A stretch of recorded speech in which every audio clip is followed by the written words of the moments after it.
الفيلم بشخص بيكون سايق سيارته بمكان مقطوع وفجأة بيبنشر الدولاب، فبيوقف على جنب وبينزل ليلاقي أي حدا بيقدر يساعده، وبيلاقي بيت شكله غريب وعلى السور تبعه كله أسلاك حديد شائكة وأدوات حادة ومعلق شوك وسكاكين ومعالق قدام البيت. وبيقدر هذا الشاب إنه يصل لباب البيت وبدق الباب بس ما حدا بيفتح له، وبصير ينادي بس ما حدا بيرد كمان. بيدور حوالين البيت وبيسمع شخص عم يهدد شخص تاني، فبيقرب وبيشوفه وبيخاف وبيرجع لورا، وفجأة بتغرز رجله بالأرض، وفجأة بيدعس على فخ أكبر وبيقتله ومنشوفه على الأرض والحديد فايت فيه وميت. وبعدها منشوف الرجال طلع من بيته وبيكون اسمه جاكسون بريتشارد، وبيشوف الزلمة يلي مات بالفخ وبيحفر له قبر وبيدفنه.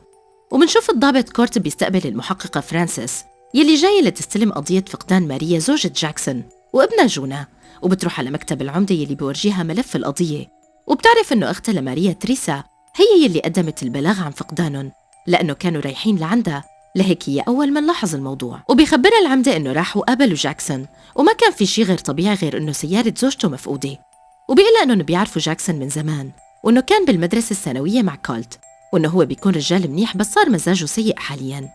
وبيخبرها إنه مستحيل يرتكب جريمة، بس هي بتقله إنه حابة تشوفه، وبيتجادلوا شوي بالموضوع، وبيقلها فيك تروحي وتقابلي أختها تريسا وتسأليها، وبيقلها بتوقع إنك ما قدمتي أي خدمة لقناة بريلاند، فبتنزعج من الحكي وبتقوم. وبيقله لكولت ياخدها لعند تريسا، وبيروحوا هن بالطريق بيسألها كولت عن قضية بريلاند، فبتقله إنها أول قضية حقيقية استلمتها وكان فيها بنت مفقودة، وبعد ما قدرت تصلت تبعتها ولقتها منضمة لجماعة غريبة. والغريب إنه البنت ما كان بدها ترجع على البيت، وكان فحص النفسي وفحص المخدرات طبيعي، فجبرتها ورجعتها. وبعدها اجت البنت لعندها على المكتب وقالت لها انت خليتي حياتي بخطر، وقتلت حالها وهي ما لحقت تنقذها. ومنشوف جاكسون بالبيت وقافل الباب على حدا وعم يخانقه اذا اصدر اي صوت، وبيروح لعنده وبيقول له انا شفتك على حقيقتك وشفت وشك الحقيقي، وبيمشي. وبيصلوا فرانسيس وكورت لعند تريسا، وبتصير فرانسيس تسألها عدة أسئلة بخصوص فقدان اختها، وبتقلها تريسا انه كانوا يجوا لعندها لحتى يهربوا من الوضع السيء يلي هن فيه، وانه كان عليهم ديون والارض عندهم بتراجع، وإنه جاكسون آخر فترة صار عصبي كتير. وبتقلها إنه مرة جونا غلط فعاقبه وحبسه بغرفته لتاني يوم بدون أكل، وحتى ما خلاه يفوت على الحمام. وبتقلها إنه ماريا وجاكسون تزوجوا بعمر صغير بسبب حمل ماريا، وبعدها أجهضت وعانت من إجهاضات متكررة لحد ما جابت جونا يلي اعتبرته هدية من الله. وبتقلن إنه جاكسون تم حجزه أكتر من مرة بالمقاطعة بسبب المخدرات واعتداءات بسيطة. وبتقلها إنه مستحيل أختها تروح لأي مكان بدون ما تخبرها، لأنها كانت تخبرها بأبسط الأمور، وإنه هي مخصصة مكان خاص لجونا وتيجي لعندهم. وبتقوم بتورجيها لفرانسيس المكان، وبيكون بيحب يقعد بالخزانة، وبتشوف فرانسيس دفتر جونا يلي بيكون راسم فيه رسمات غريبة، وراسم حاله هو وأمه عم يبكوا وأبوه شرير. وبتجي الجدة وهي معصبة وبتقلها روحي اسأليه شو عمل بماريا وجونا، وبتقلها إذا قتلهم بهديك الأرض أرواحهم ما رح تلاقي الراحة أبداً. وبيطلعوا من عندها وبيروحوا فوراً على بيت جاكسون، وأول ما بيصلوا بيلاقوا منافذ البيت كلها مسكرة بخشب، وبيشوفوا السور عليه أسلاك شائكة.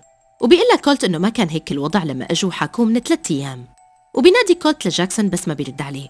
فرانسيس بتلاقي منفذ للبيت، وبتفوت وبتلاقي مجموعة من الأدوات الغريبة وسيارة مغطاية، ولما بتقرب بتشوفها بتعرف إنها سيارة زوجته يلي بلغ الشرطة إنها مفقودة.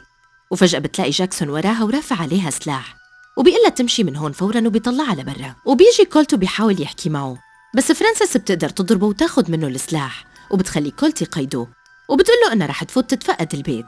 بيقلها جاكسون إنه ماريا وجونا مو موجودين هون، بس ما بترد عليه وبتروح.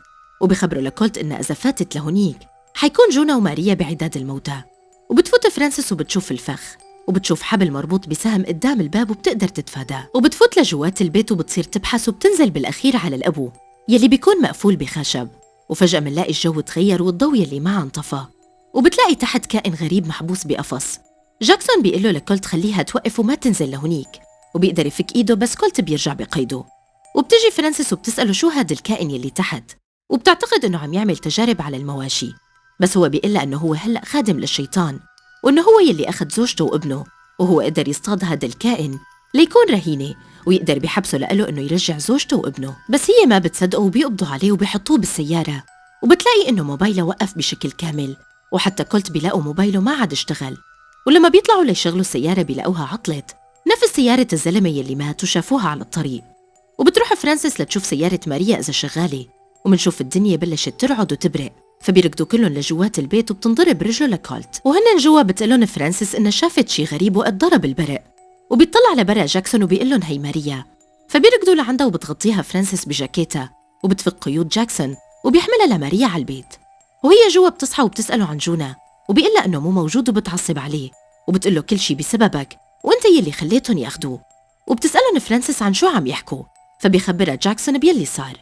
ومنشوف إنه جونا كان عنده حمى قوية وما كان جاكسون قدران ياخده على الدكتور، وعمل شي غريب ومنشوفهم مسطحين جونا جنب البيت وعم يطلبوا إنه يساعدهم. وفجأة بيطلع برق قوي وضوء غريب وبيقلها لماريا تنزل راسها، بس هي بتكون خايفة على جونا. ومنشوف هذا الضوء أخذ جونا، ولما ماريا بترفع راسها بتنسحب هي كمان. ولما بينتبه لجاكسون بيطلع على الضوء وبيشوفها وبيشوف بعدها كائن غريب، فبيهجم عليه وبيصير يضربه وبيسحبه. ومنشوفه عم يفوتوا على البيت وبيحبسوا بقفص. فبتسأله فرانسيس إذا هي أول مرة بيشوف فيها هي الكائنات، فبيقلها لا، وإنه شاف بعد وفاة أبوه ضوء غريب وكان مثل المي بس أتقل بشوي. وسحبه وفجأة لقى حاله بمكان غريب وهن حواليه وعم يتطلعوا فيه، بس مو متذكر أي شيء تاني. وبيكون هو مفكرهم ملائكة وممكن يساعدوه. وفجأة بيسمعوا صوت الكائن يلي حابسه وبينزلوا لتحت وبيقلن جاكسون إنه الكائن عم يدعوهن. وبصيروا يسمعوا خطوات عم تخبط بقوة على السقف وبيقلن إنهم إجوا. وبيروح هو وكولت ليشغلوا المولد الكهربائي، وبيكون البيت حواليه كله مكهرب وما بيقدروا يفوتوا لعنده. وبيضل فرانسيس وماريا تحت، وفجأة بيظهر كائن من ورا فرانسيس، فبتندار وبتقوصه وفجأة بيختفي. وبيطلعوا لفوق وبيسألوهن كولت وجاكسون شو هالصوت، وبيقولوا لهم إنهم قوصوا على واحد منهم بس اختفى. وبيطلعوا كلهم لبرا وبيلاقي كولت إنه في دم نقط على راسه، ولما بيطلع لفوق بيلاقي كلب جاكسون مقتول ومرمي على السقف. وبيعصب جاكسون وبيفوتوا لجوا وبينزلوا لعند الكائن وبيقولوا لكولت أنا رح استرجع ابني، وبيخلي كولت يساعده ليمسك إيد الكائن. وبيقطع إصبعه وبيطلعوا لبرات البيت، وبصير يحفر بمكانه وبيظهر له قرص دائري عليه رمز غريب، وبيحط الإصبع المقطوع عليه. وفجأة بيطلع ضوء قوي وبياخده للإصبع، وبيكون هو بوابة بيناتهم. وبيرجعوا فوراً على البيت وهن جوا بتصير فرانسيس تتناقش هي وجاكسون عن موضوع هدول الكائنات، وبتورجيه رسمات جونا وبيكون راسم هذا الرمز أكتر من مرة وكأنه عنده معرفة منيحة فيهن. وبتورجيه صورته هو وصغير مع أبوه، وبيكون القرص الدائري موجود بالسيارة وراهن، وبيعرفوا إنه أبوه وجده إلهم علاقة بالموضوع من زمن طويل. وبتقله فرانسيس إنه هو عنده وسيلة وحدة للتفاوض واسترجاع ابنه، وهو الكائن يلي موجود بالأبو. وبينزل جاكسون لتحته وهو معصب، وبشوف الغشاء يلي على الكائن صار رماد، وهو الغشاء يلي بيحميه، والكائن بلش يتعب أكتر. فبيفتح القفل وبيفوت لعنده جاكسون، فبيمسكوا الكائن وبيشوف جاكسون كيف أخدوه وصار واحد منهم. وبيسحبوا كولت لبرا وبصير جاكسون يبكي وبيقلن إنه رموا جاكسون لبعيد وإنه هو طلع واحد منهم. وبتقله زوجته وأنا يلي كنت مفكرتك متغير، وبتقلن إنه كذب عليها كل سنين. وبتروح بتفتح الخزانة وبتورجيها لفرانسيس جثث الأطفال يلي ولدتهم، وكان شكلهم مثل الكائن يلي حابسينه. وجاكسون كان يقلها إنهم ملعونين، وحتى ما كان يخليها تدفنهم بالطريقة الطبيعية. جاكسون بيصير يبكي وبيقلن إنه هو مو عرفان مين بيكون أساساً، وبيقلن إنه هن بدهم جونا وهو كتير مهم لإلهم لأنه أول كائن بيولد بالشكل الطبيعي. وهن بلشوا يقل عددهم وما بيقدروا يتكاثروا، لهيك هي كانت طريقتهم ليكملوا واستبدلوه وقت أخدوه. وكولت بينهار وبيقلها لفرانسيس إنه ما عاد في شي يعملوه وإنه جونا أكيد هلأ واحد منهم. بس فرانسيس بتهديه وبتقله إنه احتمال يكون لسه طبيعي ولسه عندهم فرصة ليرجعوه. بعدها بيطلع كولت لفوق ليتفقدوا الوضع، وبيشوفهم عم ينزلوا على الأرض والمولد الكهربائي بيتعطل. وبيسد الباب بالكرسي وبيلاقي إنه في حدا عم يفتح الباب، فبيتخبى. وفجأة بيدمروا الكائنات الباب وبيدخلوا لجوا. وبيشوف كولت القوة الهائلة للكائن فبيطلع وبصير يقوصه، بس الكائن بيهاجمه من بعيد وبيرميه على الحيط لحد ما ينشق صدره ويموت. جاكسون وهو تحت بيفتح القفص وبيضرب فرانسيس على راسها فبيغمى عليها، وبيروح بيحمل الكائن وبيطلع. ولما بتصحى فرانسيس بتقلها ماريا إنه أخذ كل أطفاله وراح، وبتلحقه فرانسيس وبيعطيهم الكائن فبيرجعوا له ابنه، وبيطلع فرده ليقتله وينهي كل سلالتهم. بس فجأة بيتقوص وبتكون ماريا هي اللي قتلته وبيركض ابنها لعندها، والفضائيين بيغادروا بيدمروا البوابة. وبعدها منشوف الشرطة والإسعاف إجوا، والعمدة بيقلها لفرانسيس إنه القضية تسكرت وإنه جاكسون من الواضح إنه كان مختل عقلياً وهو يلي كان أخذهم كرهائن. فبتتفاجأ فرانسيس من حكيه وبتقله بس أنا ما قلت هيك، وبخبرها إنه هو هيك شايف، والشر يلي حكت له إياها ده ما له دليل وما حدا رح يصدقها أبداً، وإنه الحفرة الضخمة يلي بالأرض هي بسبب قنبلة كبيرة. وبعدها بتطلع فرانسيس بالسيارة وبتطلع على جونا وبتمشي. وبالأخير منشوف ماريا بتصحى من النوم وما بتلاقي جونا، وبتنزل لتدور عليه وبتلاقيه بغرفة الشغل وعم يقيم الخشب من على الأرض، وبتسأله شو عم تعمل فبيقلها صار الوقت للحصاد. ومنشوف مجموعة من البوابات تحت الأرض. ولهون بتخلص قصة الفيلم، وإذا عجبكن لا تنسوني من اللايك واشتركوا بالقناة وفعلوا زر الجرس ليصلكم كل جديد.